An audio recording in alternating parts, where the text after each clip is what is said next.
Hello, all. Good morning, good evening, or good afternoon, based on whenever you're seeing this. Before we begin, thank you for everyone for all your questions and to support to the series. In this third video, we're going to talk about quality test.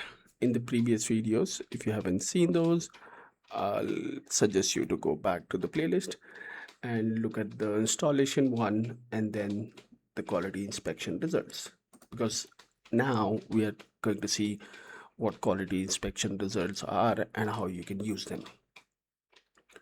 So in this video, we'll go through a detail of quality test and let's try to understand it from the beginning. Quality test in Business Central define what information you want to collect during a quality inspection.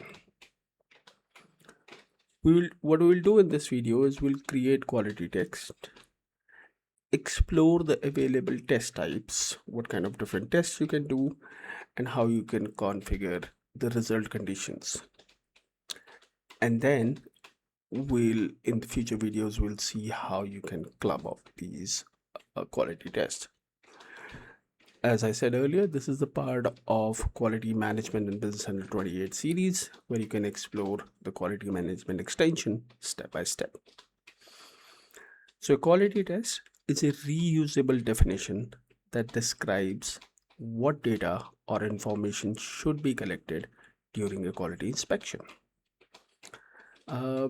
Think of quality test as a question blueprint, like what is the product weight, how many defects were found, is there a supplier certificate present, or is the packaging in place, is there a serial number associated to it, or what is the expiry date of the product.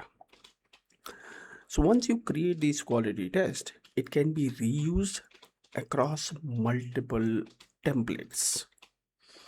This helps a company to standardize quality checks and reduce repetitive configuration. So you don't have to define the similar configuration multiple times. So quality test becomes your first area where you define it. So let's try to understand what we'll cover in this video.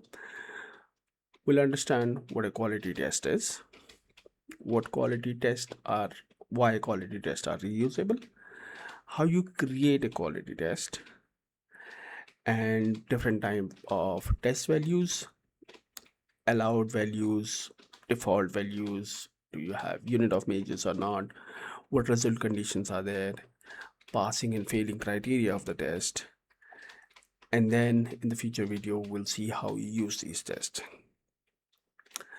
So let's get started. Let me open my Business Central, and just for people who are seeing it for the first time, last time we went into quality inspection results where we set in progress, fail, and pass. Now you can define multiple quality inspection results based on the company that you're working for and what kind of quality tests they have or quality results they are expecting.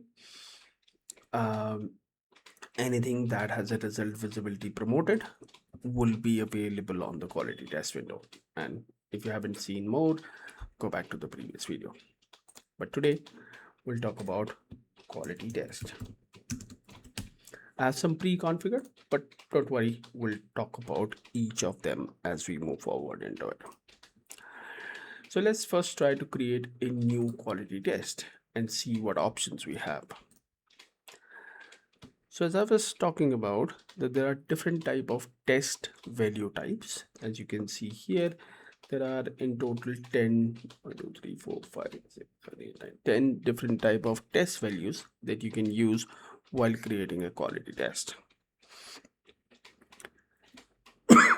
Now, based on what kind of quality you are checking, you can choose the right data type or test type, and then you can use that.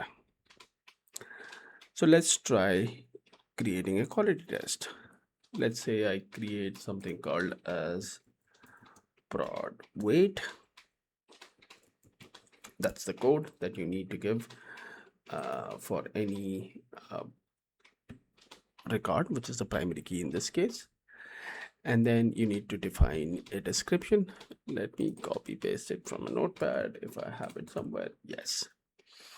And then you would like it to be decimal, and then you need to define what are the allowed values. So you say that I have a range. So like any business central setup, you can just define a specific range that you allow. Then if you want someone on the person who is doing the quality check to have a default value auto populated, so then you can define that value, let's say 100. This value will be defaultly populated for the user who is doing the quality test. If you want to use unit of measure, you can surely define different unit of measures. Yeah. And then we'll talk about case sensitivity in a while, where it is applicable. Now, what you see in the result is what we have talked in the previous video, and that's the reason we talked about results in the previous video. The results which are promoted will be visible on the quality test to be selected. So in this case, I can define what is my pass condition. So I can say anything that goes between, let's say, 101 or 100 to 105 is considered as a pass. And the text that will be displayed, let's say that this is excellent and meets the specs, whereas anything that is, let's say, below 100 is, or below 95, because that's my range, so below 95 is reject, that it's outside my tolerance. So what we have defined is what is my pass condition. So based on when user puts in a value, the quality inspector puts in a value while he or she is verifying a quality for an item, inbound item, he'll put in what is the product weight by physically calculating the weight. And based on the value entered, he'll decide that is this weight quality pass or succeed based on what he or she have entered. Pretty simple enough. Let's create one more and then I'll walk you through around other aids which I have already created. So let's say one is called defect count, which is count visible defect on the batch that you have received, and I keep it as integer. Now in this, I'm saying that my allowed values are 0 to 10, that I'll accept till 10 defects. And then if I say that if the defects are till 10, 1 to 10 or 0 to 10, that will become my pass condition, and it says perfect to minor defects which are acceptable. Okay, and if it is greater than or not 10, this is the allowed range. So let's say 0 to 3 is my allowed range, or 1 to 3, that's an acceptable condition. And if it is greater than 3, then I would like to say that it reject because it has more and more defects. Now these are, I would say, very simple kind of tests that you can make, but they are medium level and complex level, and we'll see whatever I have built here at this moment. So the next one is Boolean. So let's look at it. Pretty straightforward, that we are verifying that the supplier certificate is included with the shipment or not. The text type value is Boolean, and user the default value will be no. If user keys in yes, it says accept. It says no, it's missing. The next one that we have is text. Let's see an example of a text. Here I'm saying that does the shipment has the batch serial number available or not. If it is keyed in by user and it is not blank, it says serial number recorded, otherwise serial number is required, and the allowed values are a star. That means you can enter anything. The interesting one now comes up with an option. So let me see where I have an option. I should have an option. Yes. Now, sometime in certain things, you need user to select from an option, right? So like package condition. Here, I'm access analyzing the package condition, and I have chosen my text value type as option. And the allowed values for the user are excellent, good, fair, or poor. Okay, and then the default value is good. If it is excellent or good, which is just business central pipe symbol, it says packaging acceptable. If it is fair or poor, then it rejects it. Straightforward option. Now, next, look at the table lookup, because this is pretty interesting. When you look at table lookup, here I'm trying to look up a business central record against the value that user enters. Here I'm saying that there is a supplier rating where I need to see who is the supplier, is he approved or not, and then I'm doing a table lookup. As soon as I do that, this panel, which was not open yet, gets open, and here I can define what table I'm looking at. I'm looking at the vendor, and I can also filter what vendors I'm looking at. So I'm saying where blocked is blank, that the vendor is unblocked, and then I'm looking at a very specific field, which is the vendor number. And then you will automatically look at allowed values that will automatically populate based on whatever the vendor is there. Now remember that in a lookup scenario in Business Central, it kind of opens up the vendor list page, and then you are able to allow the values, select the values. In the quality management, when you choose a table lookup configuration, the values of the filtered record get copied into a separate table to make it easier to select the record. So don't choose, let's say, item ledger entry or something unless it's very needed. And if there is a need, make sure that you apply the right filter so that the copied values are stored correctly into that table without further delay entered.